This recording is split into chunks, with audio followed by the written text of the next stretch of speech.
a regulated militia be necessary to the security of a free state, the right of the people to keep and bear arms shall not be infringed. Welcome to another edition of Bearing Arms, Cam and Company. My name is Cam Edwards. I'm glad you're with me on the program today. We are, of course, going to be talking about the mass murder in Lewiston, Maine on Wednesday night.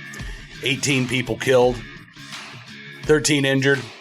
That according to the Maine State Police at a press conference on Thursday morning.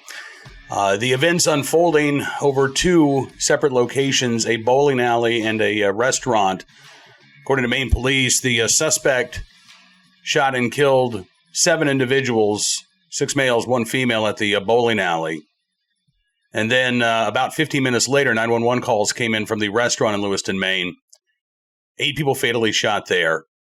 7 males inside the restaurant, 1 male outside the restaurant. 3 other people who were injured passed away from their injuries at local hospitals. Right now, a total again of 18 fatalities, 13 injuries, according to the Maine State Police. And most importantly, as of the time of this recording, the suspect, and he is now considered a suspect, not a person of interest, is still on the loose. He has not been apprehended. You know, I thought long and hard about what I wanted to talk about today, and we are going to get into a little bit of policy discussions. But before we do, I have to say I just finished watching this press conference that took place Thursday morning before I sat down to do today's Cam and Company. And, you know, I know there's going to be, again, a lot of debate over Maine's gun laws in the legislature. In coffee shops and kitchen tables across the state of Maine. But that was entirely absent from the press conference today. And I want to commend Governor Janet Mills for what I thought was a exceptional job of, again, talking about the pain and the grief that Mainers are going through and experiencing today, but the resilience and the hope and the healing that will take place. Governor Mills talked a lot about showing love to one another. And sometimes that can be hard to do in the immediate aftermath of an incident like this, right? You feel that heartache, you feel that pain, you feel that grief for those who are wondering if their loved ones are okay, those who know that their loved ones are not okay, but have been stolen from them. And you feel that pain and that grief, but you also feel the anger. You feel the rage at how on earth could somebody do something so heinous, so barbaric as to walk into a bowling alley on a Wednesday night when there were friends and family gathered just to have fun and open fire, then get in his car, drive to another location. You know, we have heard reports about the suspect's mental health, that he was committed. We don't know if this was voluntarily or involuntarily committed to a mental health facility in Maine just a few months ago after apparently self-reporting that he had a desire to shoot up an Army base. So, again, we have so many questions. How could this happen? Why did this happen? And most importantly, at this point, where is this guy? So we can stop this from happening again. I know that gun control advocates poo-poo the idea of thoughts and prayers at a time like this.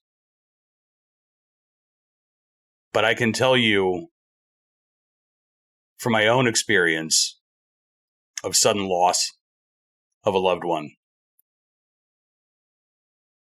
I appreciated the thoughts and the prayers that I received in April of last year. And you can dismiss these words if you want, but my heart, my thoughts, and my prayers do go out to the people of Maine and all those impacted. Again, we don't just have 18 people who are no longer with us, 13 people who are recovering from their injuries. We have hundreds, thousands of people who have been impacted by this. And it's not just easy, it is almost considered an imperative, particularly on social media, to blithely dismiss or ignore those individuals or to exploit their pain and tragedy for a particular agenda. And I would just ask that, like Governor Mills said, keep some love in your heart today. Spare a prayer for those who are grieving, for those who are not even grieving yet, but those who are numb, those who are in shock, those who still have been unable to wrap their head around this terrible reality. Because I do believe in the power of prayer. It helped me, and I believe it can help them as well. As I said, we are going to talk a little bit about policy here. We have obviously already seen gun control activists try to use this as a reason to ban so-called assault weapons. Governor Gavin Newsom, as I pointed out at Bearing Arms earlier today, in his first comments, berated Republicans in Maine for not passing a 72-hour waiting period bill earlier this year, despite the fact that Democrats are in charge of both chambers and the governor's office. Again, this type of exploitation and playing politics with a tragedy like this is nothing new when it comes to the gun control lobby. It's a part of their playbook, as I detailed at Bearing Arms earlier today. Back in 2012, there was basically a playbook. It was called Preventing Gun Violence Through Effective Messaging. And there's an entire section on how gun control advocates should respond to a high-profile shooting incident. And the playbook says, don't wait for the facts. Don't wait until we actually know what's going on. Seize the moment. Be vague, right? Because if you get specific, then the facts might not match up with your rhetoric. So be vague, but be present. Be calling for more gun laws. Go after the gun lobby or the gun lobby community, as Peter Ambler of Giffords came up with that phrase on Wednesday evening. And so we know that we're going to see this exploitation continue. One of the things that I think is going to come up in the coming days is a measure that was approved by the Senate on Wednesday, an amendment offered by Senator John Kennedy of Louisiana to an appropriations bill funding military construction, as well as the Department of Veterans Affairs, Agriculture, Transportation, and Housing and Urban Development. As the Hill reports, it would prevent veterans from losing the right to purchase or own firearms when they receive help to manage their Department of Veterans Affairs benefits. Under current law, the Veterans Affairs Department is required to send a beneficiary's name to the FBI's National Instant Criminal Background Check system whenever a fiduciary is appointed to manage his or her benefits. Senator Kennedy said veterans who sacrifice to defend our Constitution shouldn't see their own rights rest on the judgment of unelected bureaucrats, but right now they do. My amendment, he said, would prevent government workers from unduly stripping veterans of their right to keep and bear arms. Chris Murphy, senator from Connecticut, blasted Senator Kennedy and supporters of the bill. There were 4 Democrats, 3 Democrats and I believe an independent who voted in favor of Senator Kennedy's amendment. He said on the floor of the Senate on Wednesday, we're not talking about people who just can't balance their checkbook. We're not talking about people who just need some assistance with their financial affairs. The standard that the VA uses, he says, is the standard of mental competence. And he went on to say, let me put a finer point on it. 1/3 of the veterans we're talking about in this category are diagnosed schizophrenics. This amendment allows for every single one of them to have their gun rights restored. It is, I think, obvious that this is going to be a talking point going forward, given the military background of the suspect, So I do want to take a moment to just clear up something. As Senator Murphy said, by the way, I have no idea if that stat that he threw out there is accurate, about a third of these individuals being diagnosed schizophrenic. That would mean that 2/3 of those individuals who have a fiduciary, have not been diagnosed with schizophrenia. We also know, again, that mental illness is not in and of it by itself a sign that somebody is going to have murderous impulses or act on those murderous impulses. And despite Senator Murphy's proclamation to the contrary, there is still a mechanism by which those who truly are mentally incompetent can lose their right to keep and bear arms. I think even Senator Kennedy would acknowledge that, and he didn't try to get rid of that process. What he said is that process should be coming through an actual adjudication as opposed to a bureaucratic decision that, okay, well, you fit into this box. We're going to say that everybody that fits into this box loses their right to keep and bear arms. There is still that process by which somebody can be adjudicated as mentally defective. That does not change with the Kennedy Amendment. And of course, that has bearing on this particular suspect as well. Because again, if this suspect did indeed spend time in a mental institution this summer, the question then becomes, was he prohibited from possessing a firearm? Was he adjudicated as mentally defective as a result or in the course of his treatment?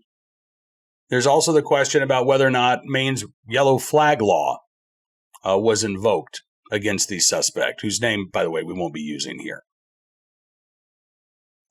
Maine, its yellow flag law is a little bit different than the red flag laws that are in place in 21 states in the District of Columbia.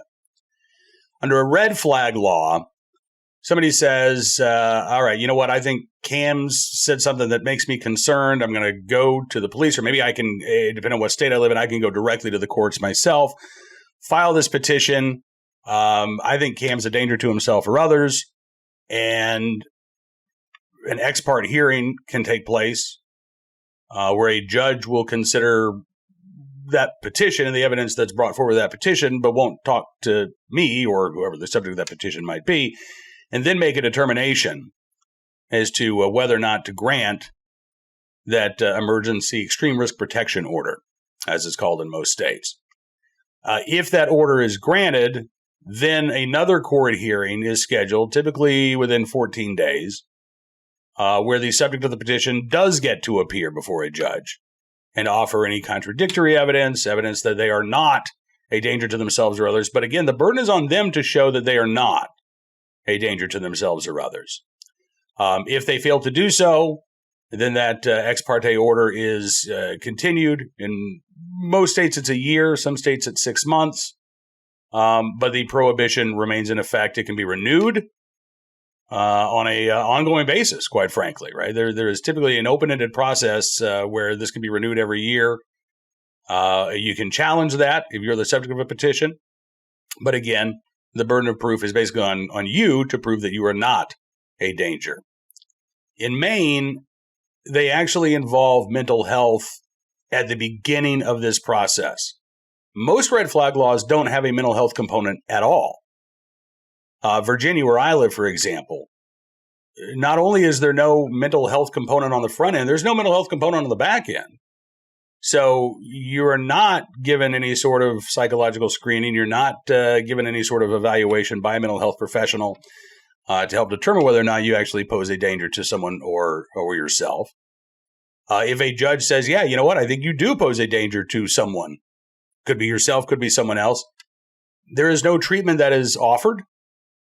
The goal is, well, we take your guns away and then we leave you to your own devices. So if you are dangerous, you still have access to all kinds of things that you could use to harm yourself or others, be it, knives in your kitchen, pills, rope, gasoline, car keys, whatever. Maine, as I said, there's a mental health evaluation right there at the beginning, even before a judge hears this case. Police are alerted we think Cam is a danger to himself or others.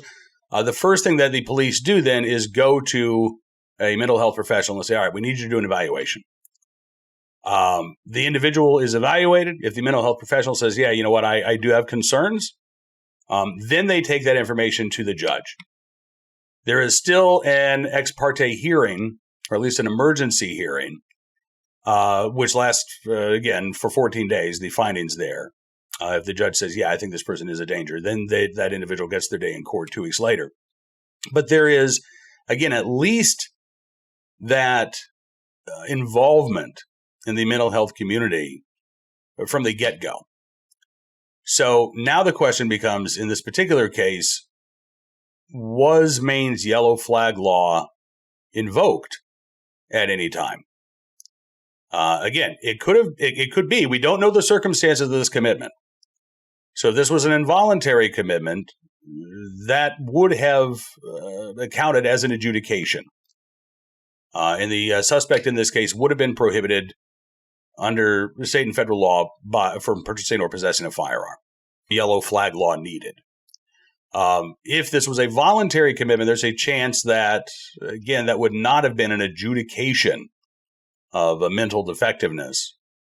And again, the yellow flag law might have come into play, should have come into play, given the reported threats to, again, engage in exactly this type of mass violence, albeit against an army base, not a bowling alley and a restaurant, and the innocents inside.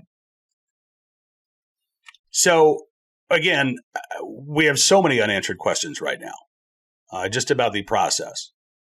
But, the argument that, well, Maine doesn't have enough gun laws, Maine needs a gun ban, Maine needs X, Y, and Z to have prevented this type of tragedy. California, which has waiting periods, a ban on so-called assault weapons, background checks for the purchase of ammunition, much less firearms, a 10-day waiting period, led the nation in active assailant attacks in 2021, according to the FBI. More of these incidents than any other state in the union. So I'm not a big fan of getting into a policy debate before the victims have even been identified. But I realize that is the world we live in, unfortunately. So I would just point out that you can have every one of these gun control policies that Peter Ambler of Giffords or Shannon Watts says would make a difference. And they haven't in states like California. Instead, time and time again, what we see is that there were red flags, not in every case, but in many cases, there were warning signs. And certainly in this case, there were clear warning signs.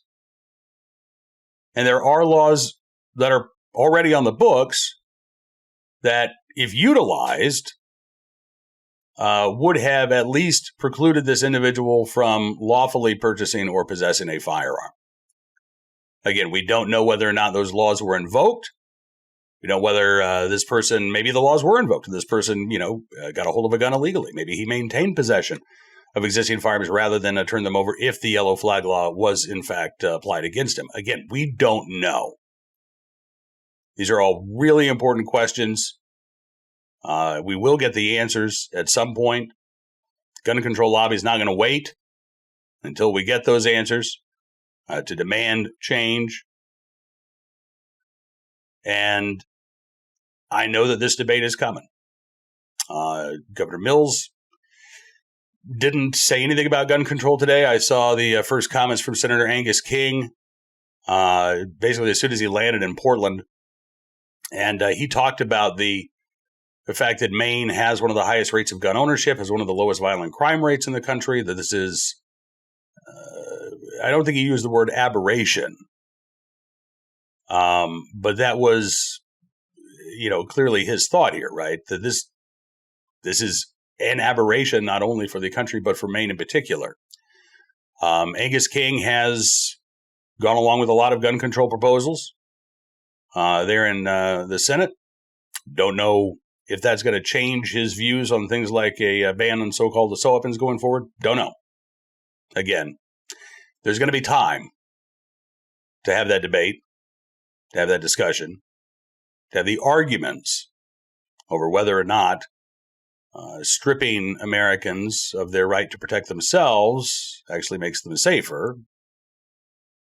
But today, again, despite what I've just talked about over the last couple of moments, I want to finish by just asking you to keep the people who are hurting, who are in pain, who are grieving, who are lost, who are wondering just how to go on. Keep them in your hearts. If you know them, if you know someone like that, please reach out. They need to hear from you. They may not even realize it, but they need to feel that love. They need to feel that care. They need to feel that concern. And I hope, again, that no matter where we sit on the spectrum of the Second Amendment advocacy or antipathy, that this is something that at least we can agree on. That those, again, who are grieving should have our love and support. Now, let's turn our attention to today's armed citizen story, our good deed of the day, and our recidivist report. Case out of Illinois, where again, Democrats have enacted all kinds of gun control restrictions, right? You have to have a firearms owner ID card in order to possess a gun in your home. You have to have a concealed carry license in order to carry a gun in public. You cannot own a quote-unquote large capacity magazine. You can own one. You can no longer purchase one. You can still possess, at least for the moment, AR-15s and semi-automatic firearms, but those semi-automatic long guns now have to be registered with the state, and no new quote-unquote assault weapons can be sold. All of these laws, again, aimed at legal gun owners. So what happens when somebody is accused of illegally supplying guns to individuals who are not eligible to own one? Well, in Illinois, they get probation. That's right. If you are a law-abiding gun owner, let me change that, because you might not be law-abiding if you, again, try to purchase or possess a gun that they say you're not allowed to have. You could be looking at serious time behind bars, right? Even possessing a FOID card, or even possessing a gun in your home without a FOID card, even if you're legally eligible to own that firearm, you could be looking at certainly probation and a lot of fines, but the possibility of jail time. Hakeem Thomas, 25 years of age, not facing any jail time at all. He admitted to 2 counts of illegally selling guns in a plea deal that saw a charge of gun running and a further count of illegal weapon sales dismissed, according to the Herald Review newspaper. They report a sworn affidavit from the Decatur Police Department said Thomas came to the attention of law enforcement in October of last year, after officers responded to a report of men with guns on a city street. Suspects have been chased on foot by members of the Street Crimes Unit, which targets legally possessed firearms. A dropped handgun was recovered after being sniffed out by a police dog. The 9mm was then traced back to Thomas. Detective Todd Kester, who signed the affidavit, said police soon discovered that Thomas, who did have a firearm owner ID card, was doing a, quote, brisk trade in buying guns and selling them to non-FOID holders. Thomas admitted to the detective that he had purchased approximately 20 firearms and only had a couple currently in his possession. He was arrested in November of last year, previously pleaded guilty to all of the charges, previously pleaded not guilty to all of the charges. But on October the 12th, he was there in Macon County Circuit Court, and he said he was willing to accept the plea deal negotiated by the defense attorney, Monroe McWard, and the state's attorney. In passing the sentence, the presiding judge, Thomas Griffith, imposed a 180-day jail sentence, but stayed that sentence while Thomas serves his probation. So in other words, if he doesn't get caught doing anything wrong again, he doesn't have to go spend 180 days in jail. Judge further ordered him to pay $250 to have his DNA added to a criminal database maintained by the Illinois State Police. But that's it. Basically, slap on the wrist, and we'll see you later. Keep your nose out of trouble, and, you're good to go in just a couple of years. 30 months of probation. That's it. So, 2.5 years of probation. Now, again, all of the gun control laws that the Illinois legislature and Governor J.B. Pritzker have enacted over the past few years, all of these are aimed at lawful gun owners, right? Now, Akeem Thomas, he did have his FOID card, so in that sense, he was a lawful gun owner. But he was doing unlawful things. I actually, there's a case that this could have been referred to the feds, and Thomas could have been charged with basically being an unlicensed dealer of firearms for repeatedly buying and selling guns with the intent of turning a profit. Even under the old standard of engaged in the business that the ATF used, it would appear that Akeem Thomas was actually engaged in the business. But the state's attorney didn't refer this to federal court, where the distinct possibility of federal prison time would have been available for prosecutors. Instead, the state's attorney kept this local and offered a plea deal that keeps Akeem Thomas out of jail, even though, again, he's accused of supplying at least 20 firearms to individuals who are not legally eligible to own them. So, do we need more gun laws in Illinois? Or do we need to quit giving people who are arming criminals sweetheart plea deals that deliver a slap on the wrist and a kiss on the cheek, and then we'll see you later? I'd argue door number 2 is a better way to go. Today's Armed Citizen story from Philadelphia, Pennsylvania, where police say a store worker shot and killed a robber in the midst of a robbery as the robber was stuffing his pockets full of cash. Now, police do say this is an act of self-defense. The robber had a gun. So this wasn't, the robber heading out the door unarmed, hadn't displayed a weapon, and then the clerk, shot and killed the guy as he was leaving and wasn't posing a threat. According to police authorities, Chief Inspector Scott Small in Philadelphia, the man had entered the store, partially masked, holding a gun. He said he pointed at one of the employees and then went behind the counter and, point of gun, started taking money from the cash register. That's when the store employee, who was also behind the counter, pulled his weapon and fired several shots. Small said you could see that at least one of the 28-year-old's pockets is stuffed with money. Investigators believe that the cash and other money seen on the ground stolen from the cash register by the would-be robber. Small says the preliminary investigation shows that it appears to be self-defense. Again, since the robber was armed with a gun, the store worker remained on scene, is cooperating with investigators. Other eyewitnesses cooperating in the investigation as well. They've got interior store surveillance camera that will corroborate or, I guess, dispute the witness testimonies. Small noted that the store had been robbed in the past as well. But again, based on the circumstances described by the inspector, this would appear to be a justifiable use of force. You are in fear of your life. You've got somebody with a gun pointed it at you. He's come behind the counter. He's still got his gun out while he's stuffing his pockets full of cash. He might have been distracted for a second, but it would have been the easiest thing in the world after the contents of that cash register had been emptied out to pull the trigger and to take the life of that store clerk and perhaps any customers inside. So I would say that, yes, the clerk had a very reasonable fear of great bodily harm or death unless he fought back, and thankfully he was able to do so. We'll keep our eyes on this story and bring you more details as they become available. Finally today, our good deed of the day, in the right place, at the right time, willing and able to do the right thing. A couple of good Samaritans, actually, in Florida, who helped subdue a suspected carjacker while police were hot on his tail. Michael Prouty now facing multiple charges.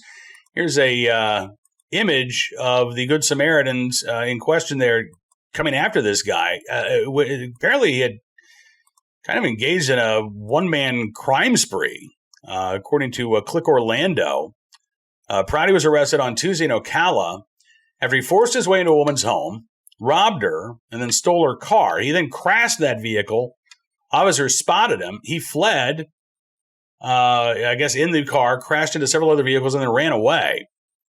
Prouty ended up in a Starbucks drive-through line.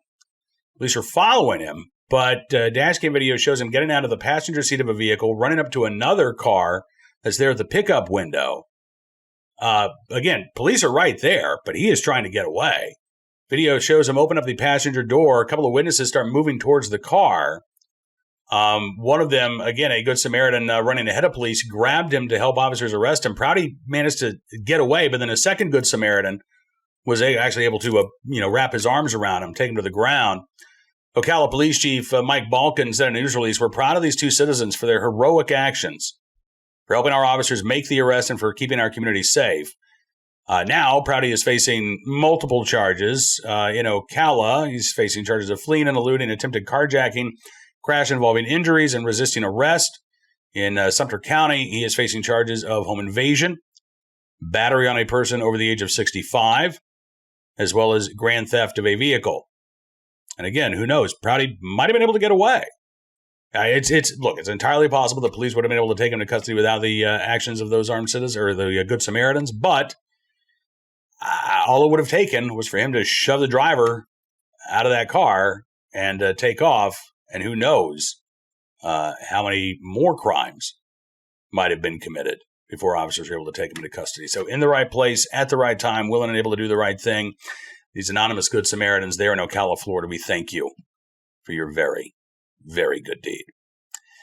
Now, this is all the time we've got for you on this edition of Bearing Arms Cam & Company. I do want to let you know we will be updating BearingArms.com throughout the rest of the week and over the weekend as well. Obviously covering the latest in Maine, as well as the reaction on Capitol Hill. So I'd encourage you to check it out. But more importantly, again, keep those folks in your prayers. Show them some love if you can. And until we talk again, be well, be safe, and be free.